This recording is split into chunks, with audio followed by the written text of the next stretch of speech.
తల్లిదండ్రులుగా ఆలోచించండి, చిన్నారులకు ఉజ్వల భవిష్యత్తునివ్వండి. NAC A+ graded Uttaranchal university. Hello Ram గారు. హాయ్ నారాజు. ప్రతి ఒక్కరి లైఫ్ స్టైల్లో జరిగేటువంటిది ఒక ఆలోచన మనకు వస్తుందంటే ఆటోమేటిక్గా ప్యానిక్ దాంతోపాటు ప్యారలల్గా వచ్చేస్తూ ఉంటుంది. హ్యాపీనెస్ ఉన్నప్పుడు స్మైల్ ఎలా అయితే వస్తుందో, ఒక యాంగ్జైటీలో ఉన్నప్పుడు, ఒక ఆందోళన వచ్చినప్పుడు దాని తాలూకు నెగిటివ్ థాట్స్ కూడా ఆటోమేటిక్గా పెనవేసుకుని ముందుకు వచ్చేస్తూ ఉంటాయి. మనం ఏం చేసుకుంటూ ఉంటామంటే ఆ స్ట్రెస్ భయంకరంగా ఉంటుందండి. దాని నుంచి బయటపడాలన్నా లేదంటే ఆ ఆలోచన థాట్ షిఫ్ట్ అవ్వాలన్నా కూడా ఇటు చూస్తే ఆటోమేటిక్గా దేనికది డిపెండ్ అయ్యి ఉన్నట్టు ఉంటుంది. యాంగ్జైటీ ఒకటి, థాట్ రన్నింగ్ ప్రాసెస్ ఒకటి, పక్కనే ప్యారలల్గా ట్రైన్ ట్రాక్ పరిగెడుతూ ఉంటాయి. విజువలైజేషన్ ద్వారా దీన్ని ఎక్కడైనా మనం హోల్డ్ చేయడానికి అవకాశం ఉంటుందా? అది ప్రాక్టికల్గా ఏ విధంగా సాధ్యపడుతుంది? నారాజు, ఎప్పుడైనా ఫ్లైట్ ఎక్కా? చాలాసార్లు ఎక్కా. పైలట్ని చూసావా? కొన్ని పైలట్ని ఆయనకి లైసెన్స్ ఉందో లేదో చూసావా? చూడలేదు. టికెట్ తీసుకుని ఏం చేస్తావు? సైలెంట్గా వెళ్ళి సీటు చూసుకొని కూర్చుంటాం. బస్సు ఎక్కేటప్పుడు నా ఫ్రెండ్ ఉండేవాడు. బస్సు ఎక్కి నాకేదో డౌట్గా ఉంది అని అంటాడు బస్సులో కూర్చున్న తర్వాత. ఎందుకంటే ఆ డ్రైవర్ మొహం చూస్తే నాకు అంత నమ్మకం లేదు అని. అసలు నేను డ్రైవర్ మొహం ఎవరు చూడమన్నారా? అసలు బస్సు టికెట్ తీసుకున్నాడు, వెళ్ళి బస్సులో కూర్చోవాలి. డ్రైవర్ని టెస్ట్ చేద్దాం, డ్రైవర్ని చూద్దాం, వాళ్ళ అసలు మొహం అతను ఎలా ఉందో గ్యారంటీ ఇచ్చే మొహంలా ఉందా లేదా చూద్దాం అని అనుకున్నప్పుడు మనిషికి డౌట్ మొదలవుతుంది. ఎప్పుడైతే నువ్వు ప్రయాణం చేద్దామని నిర్ణయించుకున్నావో నారాజు, హాయిగా ఉండేది, హాయిగా ప్రయాణంలో కూడా నిద్రపోయేది ఎవరంటే తన సీట్ ఎక్కడ ఉందో అక్కడ కూర్చొని సిస్టమ్ని, ప్రాసెస్ని, డ్రైవర్ని లేదా పైలట్ని నమ్మి వెళ్ళిపోయేవాళ్ళు హాయిగా డెస్టినేషన్ చేరతారు. అందుకే చాలాసార్లు జీవితంలో మనం అనుకున్నది అనుకున్నట్టు ప్రశాంతంగా సాధించాలంటే ఒక క్వాలిటీ చాలా అవసరం. విజువలైజేషన్లో ఇది చాలామంది పొందుతారు. ఎందుకంటే వాళ్ళకి ఆందోళన కానీ అనుమానం కానీ రెండు. ఇందాక ఒకటి అడగన్న నువ్వు చెప్పావు నారా, చాలా వాల్యుబుల్ పాయింట్ ఏంటంటే హ్యాపీనెస్ అయినప్పుడు స్మైల్ ఎట్లా వస్తుందో ఆందోళనలో ఉన్నప్పుడు నెగిటివ్ థాట్స్ వస్తాయన్నారే. ఆ నెగిటివ్ థాట్స్లో మొట్టమొదటి థాట్స్ ఏంటంటే డౌట్ అనేది ఎంత ప్రమాదకరమైందంటే చేస్తున్నంతసేపు నిన్ను నువ్వు అనుమానించడమే కాదు, ప్రాసెస్ని, ఈ ప్రపంచాన్ని, చుట్టూ ఉన్న వాటి అన్నిటినీ అనుమానిస్తూనే ఉంటాం. దానికి పెద్ద పరిష్కారం ఏంటంటే ఒక ఆర్ట్ నేర్చుకోవాలి, ఒక పవర్ మనిషికి ఉండాలి. అదేదో కాదు, you need to understand this master of surrendering. దేనికి సరెండర్ అవ్వాలి సార్? సరెండరింగ్ అనేది చాలామందికి తెలియదు. శరణుజొచ్చడం అంటారు. అంటే మనల్ని మనం కంప్లీట్గా సరెండర్ అవ్వడం ఎప్పుడైతే చేస్తామో, ఎప్పుడైతే లొంగిపోతామో, ఎప్పుడైతే నమ్ముతామో సరెండర్ అయినట్టే లెక్క. ఎప్పుడు సరెండర్? తల్లి ముందు పోతూ ఉంటే ఏ రోడ్డు మీద పోతుందో అని తెలియకుండా తల్లిని ఫాలో అయ్యే చిన్నపిల్లవాడు ఎట్లుంటాడో సరెండర్ అయినట్లు అర్థం.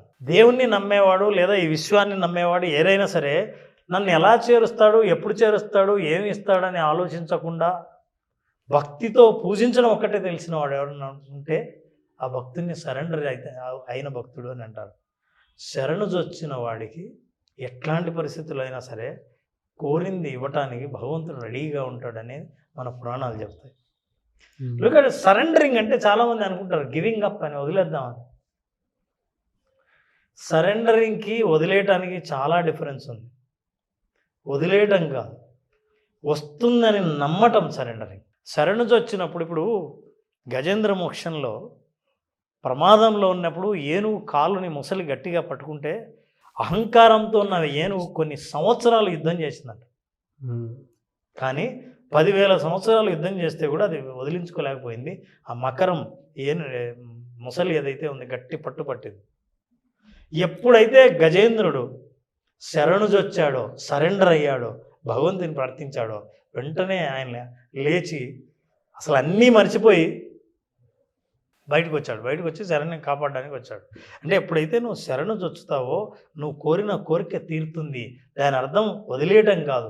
మనిషికి ఎప్పుడైతే అహంకారం ఉంటుందో శరణు వేడడు, సరెండర్ అవ్వడు.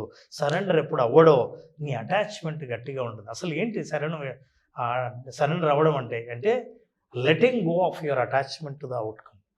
ఇదే రావాలి, నాకు ఇది ఎలాగైనా సాధించాలి అన్న గట్టి అటాచ్మెంట్ ఏదైతే ఉంటుందో అటాచ్మెంట్ని వదిలేయాలి.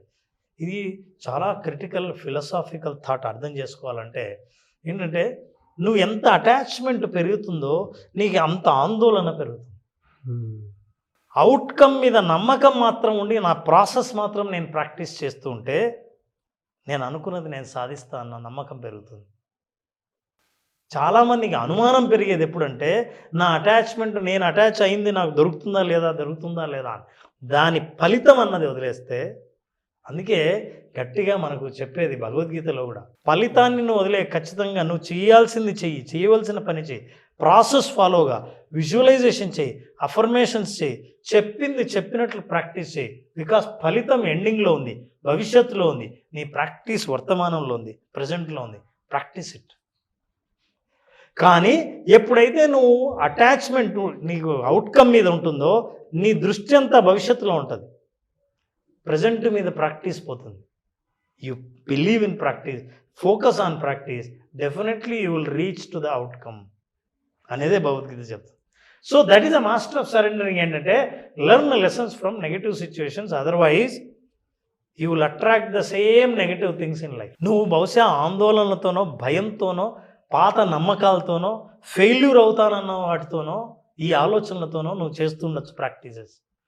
అవే ఫలితాలు వేస్తుంటాయి. నువ్వు దాని నుంచి పాఠాలు నేర్చుకోకపోతే, నువ్వు సరెండర్ ఎప్పుడైనా అవ్వకపోతే ఫలితాలు సాధించవు. ప్రపంచంలో చాలామంది అనుకున్నవి సాధించిన వాళ్ళంతా వాళ్ళకు నమ్మకం ఉంది. ఏంటి ఆ నమ్మకం? ఆ నమ్మకాన్ని మనం కొన్ని అఫర్మేషన్స్ ద్వారా ఎలా సాధించవచ్చు? ఈ నమ్మకాలు చూస్తే మనకి ఎంత డీప్ సైకాలజీ ఉందో, విజువలైజేషన్ ఎందుకు పనిచేస్తుందో తెలుస్తుంది. 3 powerful statements for the surrender. If you want really surrender, ఈ స్టేట్మెంట్స్లో ఎంత అర్థం ఉందో, మనిషి మానసికమైన స్థితి ఎట్లా మారిపోతుందో మనకు తెలుస్తుంది. For example, let us see the first statement, powerful statement. Look at this. I trust this universe has planned for me. First నేను ఏమనుకుంటున్నా అంటే, ఈ విశ్వానికి నాకు సంబంధించిన ప్రత్యేకమైన ప్లాన్ ఉంటుంది. దాని ప్లాన్ ఉంటుందని నమ్మడం ఉందే, ఇక నా ప్లాన్ను పక్కన పెడతాను. నేను కోరాల్సింది కోరుకొని I trust that there is a plan and I'm willingly surrendering to this guidance. మీరు ఎట్లా గైడెన్స్ ఇస్తుందో ఈ యూనివర్స్, ఆ గైడెన్స్ను ఫాలో అవ్వడానికి నేను సిద్ధంగా ఉన్నాను. ఇష్టపూర్వకంగా నేను వచ్చి సరెండర్ అవుతున్నాను. This is what is affirmations. నా ఇష్టం నా ఇష్టానికి నేను సరెండర్ అవుతున్నానంటే, so this is how it is when you are really surrendering to the universe. ఈ సరెండర్ అయినప్పుడు మీకు వచ్చే ఫలితాలు అద్భుతంగా ఉంటాయని చాలామంది ఫలితాలు పొందినవాడు, సరే I trusted, I believed, what ever I believed I got it.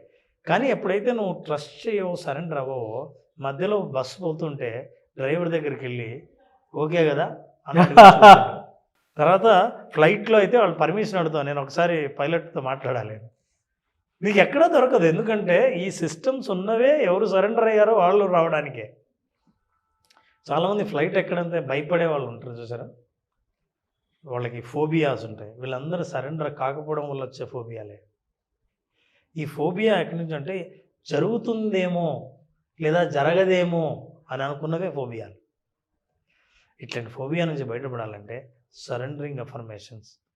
First ఏంటంటే నేను నమ్ముతున్నాను వాళ్ళు ఖచ్చితంగా నా కోసం అంటూ ఒక పథకం ఉంటుంది, అది జరుగుతుంది అని. The second affirmation, look at this, I release my need to control the outcome. నేను ఎలాగైనా సరే అవుట్కమ్ని కంట్రోల్ చేయాలన్న నీడ్ని నేను వదిలేస్తున్నాను. ఎందుకంటే ఇక నేను కంట్రోల్ చేయక్కర్లేదు, నా కోరిక బలంగా నేను పంపించాను అంతే. And I trust the wisdom of universe. నాకంటే జ్ఞానం ఎక్కువ యూనివర్స్కి ఉందని నమ్ముతున్నాను. నేను ఎప్పుడైతే నాకంటే యూనివర్స్కి జ్ఞానం ఎక్కువ ఉందని నమ్ముతానో దాని అర్థం నేను యూనివర్స్ని ఎక్కువ నమ్మాను. నాకే చాలా తెలివింది, నేను కంట్రోల్ చేయాలి, నాకేం కావాలో నాకు తెలుసు, ఇంకా రాలేదంటే ఎందుకు రాలేదు అనే డౌట్తో ఉన్న వాళ్ళకి సరెండర్ కాలేదు. their belief system will be completely negative. Always doubts, they start with the doubts. వాళ్ళకి ఎమోషనల్ ఎక్సైట్మెంట్ ఉంటుంది తప్ప ప్రాసెస్ మీద ఓనర్షిప్ ఉండదు. This is what is the second affirmation. And look at this third powerful affirmation. I let go the attachments to people, things and situations. మనుషుల పట్ల, వస్తువుల పట్ల, పరిస్థితుల పట్ల ఇలా ఉండాలని కంట్రోల్ని నేను పూర్తిగా వదిలేస్తున్నాను. And that does not serve my good. నాకు ఏదైతే మంచి చెయ్యదో ఆ పరిస్థితుల్ని, ఆ వ్యక్తుల్ని, ఆ ఫలితాలని నేను అటాచ్ అవ్వాలని నేను ఏమాత్రం అనుకోవట్లేదు. నాకు ఏవైతే సరిపోవో, నాకు ఏవైతే మంచివి కావో వాటి పట్ల నాకు ఎటువంటి అటాచ్మెంట్ లేదు. నా నమ్మకాలు ఏవైతే నాకు పనిచేయవో ఆ నమ్మకాలని ఇంకా పట్టుకునే అటాచ్మెంట్ నాకు ఉండదు. ఇవి వదిలేస్తున్నాను. ఈ 3 నమ్మకాలతో మీరు మొదలు పెడితే visualisation will work for you. ఎందుకంటే your complete focus is on present, not on future. మీరు ఎప్పుడైతే ప్రజెంట్ మీద ఉంటారో your practices are very sincerely you practice, your practices are very honest. ఇప్పుడు ఇది ఎట్లా అయితే చేస్తారో ఆటోమేటిక్గా ఆ బస్సు ఎక్కడికి చేరాలో అక్కడికి చేరుతుంది. మీరు ప్రతిసారి చెక్ చేయాల్సిన అవసరం లేకుండా మీ డెస్టినేషన్ని మీరు ఖచ్చితంగా చేరతారు. ఇది సైన్స్ చెప్పినా, భగవద్గీత చెప్పినా, అనుభవం చెప్పినా ఒకటే. No words to say sir, very practical. Anyway sir, thank you so much Ram garu. Thank you Nagesh. అయితే చాలామంది విజువలైజేషన్ క్లాస్ ఎప్పుడెప్పుడు ఉంటుందని చెప్పేసి అడుగుతున్నారు. విజువలైజేషన్ 2.0 చాలా బలంగా మీ జీవితాన్ని మార్చే విధంగా ఉంటుంది. సో మళ్ళీ క్లాస్ ఎప్పుడు ఉండే అవకాశం ఉంటుంది? నారాజు కొత్త కంటెంట్తో, కొత్త విషయంతో, కొత్త ఎక్సర్సైజ్తో విజువలైజేషన్ 2.0 మళ్ళీ మన అభిమానుల ముందుకు వచ్చింది. ఈ 2.0లో మే 25వ తేదీన స్టార్ట్ చేస్తున్నాం. మే 25. ఈ 5 రోజుల పాటు ఎంత ఇంటెన్సివ్గా ఉంటుందంటే ఎవరికైతే కోచింగ్ అన్న అనుభవం ఉంటుందో వాళ్ళకి తెలుస్తుంది. ఎందుకంటే 1 గంట జీవితంలో ఎటువంటి మార్పులను తీసుకురాగలదు, ఎంత అద్భుతంగా, ఎంత డీప్గా మనల్ని టచ్ చేస్తుంది అన్న విషయం కోచింగ్ అన్న అనుభవం ఉన్న వాళ్ళకి తెలుస్తుంది. ఆ కోచింగ్ అనుభవాన్ని తెలుసుకోవాలనుకుంటే విజువలైజేషన్ 2.0 మే 25న ప్రారంభమయ్యే ఈ ప్రోగ్రామ్కి అటెండ్ అయిన వాళ్ళకి అనుభవపూర్వకంగానే వాళ్ళు అర్థం చేసుకుంటారు వాట్ ఈస్ 2.0 అని. Fantastic sir, no doubt. మీ జీవితాన్ని మీ చేతుల్లో నుంచే అద్భుతంగా, ఆనందంగా, అది కూడా కమర్షియల్గా మార్చుకోవాలి అనుకున్నటువంటి వాళ్ళకి మాత్రం మే 25 నుంచి విజువలైజేషన్ క్లాసెస్ జరుగుతూ ఉన్నాయి. ఆసక్తి కలిగిన వారు స్క్రీన్ మీద మీకు కాంటాక్ట్ నెంబర్ కనిపిస్తుంది, దానికి మీరు కాల్ ఆర్ మెసేజ్ వాట్సాప్ చేసి వెంటనే ఎన్రోల్ చేసుకోవచ్చు. ఒకవేళ మీకు పర్సనల్ అపాయింట్మెంట్ కావాలి అనుకుంటే రామ్ గారిది, కోచింగ్ ఎవరన్నా పర్సనల్గా తీసుకోవాలి అనుకున్నటువంటి వాడు, అంటే లైఫ్ స్కిల్స్కి సంబంధించినటువంటి కోచింగ్స్. మనం జీవితంలో పరిగెడుతూ ఉంటాము సక్సెస్ కోసమని, చాలా తప్పులు జరుగుతూ ఉంటాయి. బట్ బయట నుంచి అబ్జర్వ్ చేసి చెప్పేటువంటి వాళ్ళకి తెలుస్తూ ఉంటుంది ఇక్కడ తప్పు ఉంది, ఇక్కడ తప్పు ఉంది అని. అంటే మనం తీసుకోలేకపోవచ్చు, కానీ అవే మనకి గొప్ప అవకాశంగా మారే అవకాశాలు ఉంటాయి.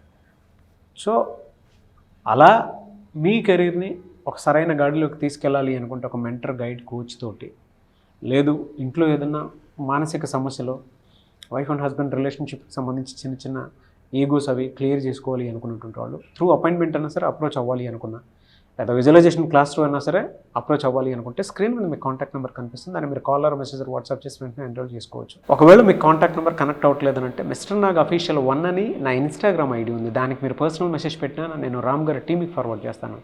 ఆ విధంగానే సరే మీరు అప్రోచ్ అవ్వచ్చు. అండ్ ఈ వీడియో లైక్ అండ్ షేర్ మాత్రం తప్పకుండా చేయండి. ఇలాంటి మరిన్ని వీడియోస్ కోసం మా ఛానల్ ఫాలో అవ్వండి. Thank you so much Ram garu, and wish you all the best. Thank you Nagesh. Suman టీవీలో మీ పర్సనల్ అండ్ బిజినెస్ ప్రమోషన్స్ కోసం కింది నెంబర్కి కాంటాక్ట్ చేయండి.